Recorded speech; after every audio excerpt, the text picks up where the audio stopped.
Well. Greetings, everyone. I am thrilled to be able to have this final Sacred Creature episode to air on Samhain. And what better way to top off this series than with black cats? The black cat has numerous reputations depending on the era and the area.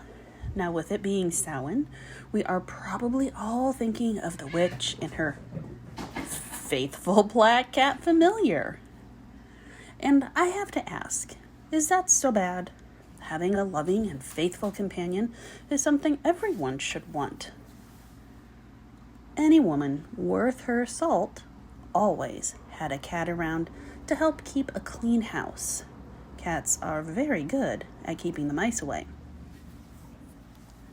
Unfortunately, during the years of 1233 to 1244, a rogue pope by the name of Gregory IX felt that this was a problem. He believed that single women who were considered herbalists and had cat companions were in league with the devil himself. He was under the ridiculous impression that cats carried Satan around and ordered all cats to be destroyed. The frightful Catholics were quick to believe these lies, and Britain nearly lost all of their cats. And well, we know what happened to those women who were accused of witchcraft. Now, the Black Plague, which occurred shortly after, is considered to be because of the massacre of these cats. Without the cats around to keep the rodent population in check, mice and rats ran rampant, and with that came the fleas that carried the plague. Interestingly, the Welsh had a number of superstitious lore and beliefs regarding a number of animals, one of which was that the black cat could bring luck to a house. Now, this luck was referring to health, and here's a poem to explain why.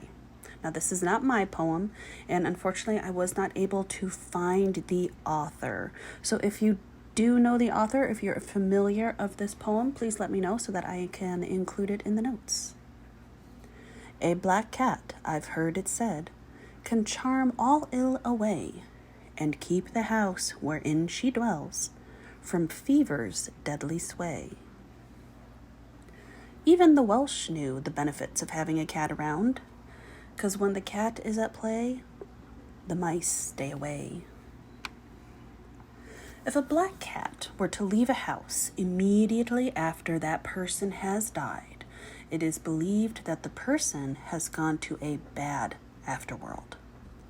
However, if one sees a white cat to leave, then it is believed that the person has gone to a good afterlife. The cat, let me just clarify, the cat that's seen is a spiritual representation of the person who has just passed. So even if that person did not have a cat, if you were to see one immediately after they died, just know that that was that person's spiritual representation letting you know he was in for a good ride or a bad ride. And I think we can see just how color plays a role in how we humans interpret its meanings. White good, black bad. You get the idea. Voodoo practitioners will use the bones of a black cat for their magical incantations. However, the collection of such bones is important depending on the type and variety of voodoo you do. For some, you cannot just kill a black cat and take its bones. Killing a cat can bring much misfortune. In this practice, the cat must be found already deceased, and once the bones are cleaned, they are to be thrown into moving water. Now, the bones that rise to the surface of this water are the bones that are believed to contain magic, and these are the bones that you would use for your practice. Now, what I have described is, I believe, a more appropriate way. However, there are those practitioners who believe if they can capture a cat, then it can be used as they wish in their dark arts. This is something I do not personally condone, but it is something to bring light to. And let me point out that throughout the ages, there have always been people across the globe whose practices and beliefs are something I may not understand. Just like I stated in my previous episode, episode 19, where the people of India respect and take great care of their cows, while there are people in other lands, even the one I live in, America, who do not treat those cows with the same respect and reverence. Now, a witch's bone is something that could be used to control all sorts of things, animals, including cattle, horses, and even people. A true witch's bone could grant your wildest desires, including flight. Cat bones, just like your trusty rabbit's foot or toad bone, can be used and is just as powerful by those who practice magic. It is said that containing any of these such bones would guarantee you a witch.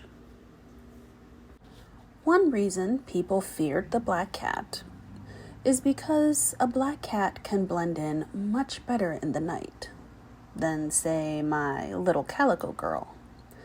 So I guess that would kind of make sense. When you hear something but can't see something, it can be a little spooky. Oh, and fun fact here, folks, a black cat is known to be more resistant to disease than other colored cats. It's true. The black cat is in fact black because of evolution.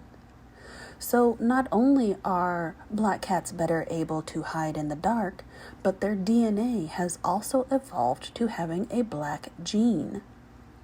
And yet they are still the least color adopted animal and usually overlooked by those seeking a feline pet. It is said that black cats are savvier and more observant and are known to be one of the most devout of all cats. But I'm sure those of you who are listening and have a feline companion or two will argue that your little baby is even more devout, and I'm not going to argue that one bit. I'm curious, have any of you heard of the cat she? That is spelled S-I-T-H. Well, this sacred creature is thought to have originated in Celtic folklore and in history. In fact, the Celts believed black cats to be fairy creatures in disguise. Now, the Celts lived with and had a strong connection to nature, and they believed that the cat she was a bringer of prosperity, protection, and when necessary, would have supernatural powers. These cats are described to be about the size of a medium-sized dog, so about 30 to 40 pounds would be my guess. And they would have a white glowing spot on their chest. Their eyes would glow in the dark, and some believe they can stand on their hind legs and speak the human language. Now, Scots believed that a witch could transform into a cat 9 times. And it probably has something to do with the whole cats have 9 lives theory. During Samhain, those who wanted to appease the cat she would leave saucers of milk in hopes of receiving their blessings. But where did cats come from? How did we get our cute and cuddly little purr machines? Well, that's easy. All cats, big and small, hail from the African wildcat, Felidae family to be exact. And about 3.5 million years ago, the African wildcat split into a smaller genus called the Felis and the larger genus called the Panthera. Now, it is the smaller Felis genus that developed into our faithful companions that we have now.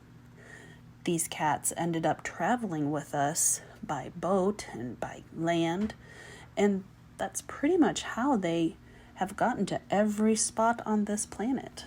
Wherever we are, they are. It's quite unfortunate that even though the black cat is one that has been scientifically proven to have evolved even one step further than other domestic cats, they still receive the most backlash. Well, for most parts. Take, for example, Japan. Now, Japan sees the black cat as a more positive omen, and some believe that a black cat can help a single woman find a potential romantic partner. The Japanese see the black cat as a symbol of good luck and could ward off evil spirits. And this is all thanks to the tale of a samurai. Many, many, many years ago, a samurai was looking for a place of sanctuary when out of nowhere a black cat appeared and guided him to the safety of a nearby temple. Japan actually has a variety of cat yokai. Now, this term yokai can refer to a number of other worldly creatures, including ghosts, demons, monsters, shapeshifters, basically anything that is supernatural in nature. And now, when it comes to a cat yokai, we have 3 common ones, and I'm going to try my best to pronounce them properly. They are the Maneki Niko, the Nekomata, and the Bekeniko. Now, the Maneki Niko are the good cat spirits. They represent good fortune and prosperity, health, and wealth. They are even known to be guardians and protectors of their owners. Now, on the opposite side, we have the Nikomata. These cat yokai are considered to be the evil cat spirits. They are the opposite of our friendly Maneki Nikos. They thrive on naughtiness and bringing about chaos. And lastly, but not leastly, are the Bekenikos. Now, these cats are dual spirit cats. They can be both protectors and tricksters, and it probably depends on how you treat them. Now, with all that being said, there are a number of cat temples, museums, and festivals that honor and praise the cat and its folklore. For example, we have the Yahiko Jinji, where the cat deity Myotara-Teen is worshipped. This cat spirit killed and took on the image of a woman. Later, it decided to change its mind and revealed itself in its true form. In the Yokohama city, there is a Odo-Riba intersection. At this intersection, it is believed that a shoe keeper found his pet cat wearing one of his own napkins and dancing to music in front of other cats. Now, in the Kishima district, you will also find a shrine famous for its 7-tailed cat engraving. Our feline friends sure do have a powerful and vast reputation, and I would be remiss to overlook the powerful effect cats had on Egypt. Cats brought good luck and were considered magical. Cats were even mummified and are actually the most mummified animals aside from humans. You can even see just how important a cat is. Take a look at the goddesses Sekhmet and Bastet, daughters of the sun god Ra. Both have the upright human form, and both have a cat's head. These cat goddesses, Sekhmet and Bastet, exemplify both the motherly nurture aspect of a cat as well as a god, and also the fierce protection and destroyer if threatened or treated poorly. Personally, my grandmother immigrated to America from France after the Second World War. And in France, we have the Matagot, a spirit that appears in the form of a black cat, although sometimes it's seen as a rat, fox, or dog. Sometimes the Matagot is seen as evil, but it has actually provided assistance to its owners in the way of wealth and prosperity. Some people in France are lucky enough to have a money cat, or a chat d'argent, which means cat of silver. Once a feline friend is dubbed a money cat, it is because the cat is believed to be aligned with a witch of some kind, and petting this silver cat will bring you health and wealth. Also, to keep the prosperity coming in, if you happen to have a silver cat, this cat must be fed well and should receive the first bites of the dinner meal. There should also be a bed of some sort, and the cat must be passed down through the family once the owner passes away. A Matagot, whether silver or not, can also cross the veil betwixt this world and the next. There are numerous folklore and legends describing the Matagot as friendly. However, there are just a few that describe the Matagot as devious, but I think it really all depends on the person. A cat, whether a Matagot or not, can usually tell when someone is trustworthy or not. The cat has been our companion not out of need, but out of mutual comradeship. See it like this. You have a mouse problem? The cat has the mouse solution. You have a free hand and a lap? The cat has an ear that needs scratching and is perfect for filling the void in said lap. There is a pact one makes when having a feline. You keep their bellies full and provide a warm, safe space for them, and they keep the house free of all sorts of vermin. I can speak personally on this account. Since I have acquired my creatures, I no longer have any issues with moles in my garden or mice in my basement. For their continued work at keeping my home free of such creatures, they get plenty of praise, plenty of food, and plenty of scratches. Cats are truly sacred creatures, and there are plenty of people who agree. There are even festivals all around the world celebrating the cat.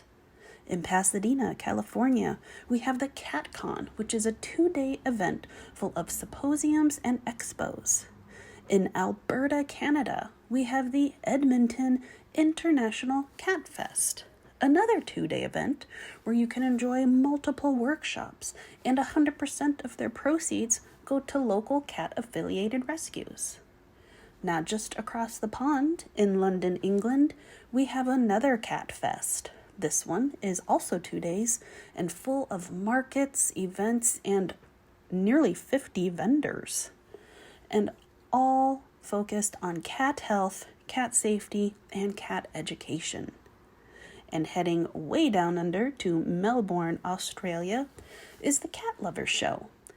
This is one of the biggest cat festivals in the world, boasting entertainment and education, as well as an adoption center, in case one of these little furry babies happens to catch your eye. Now, sadly, there are those who would take any cat, black or any other color, and harm them on this Samhain night. Many pet stores, humane societies, and foster shelters will not adopt out a black cat specifically due to the harm that can befall them because of what some of these misguided people would do to our beloved feline friends. But if you are someone who is considering adding a feline friend to your home, you won't regret it. And if you have a feline family member or more, please feel free to share your photo of them. I love seeing happy photos of happy cats and their happy people. I will even be sharing mine. Well, friends, that wraps up this final episode of Sacred Creatures. It is Samhain, and the veil is a shimmery wisp. I hope you have the chance to enjoy its pleasantries, and don't forget to set out your saucers of milk for your feline friends.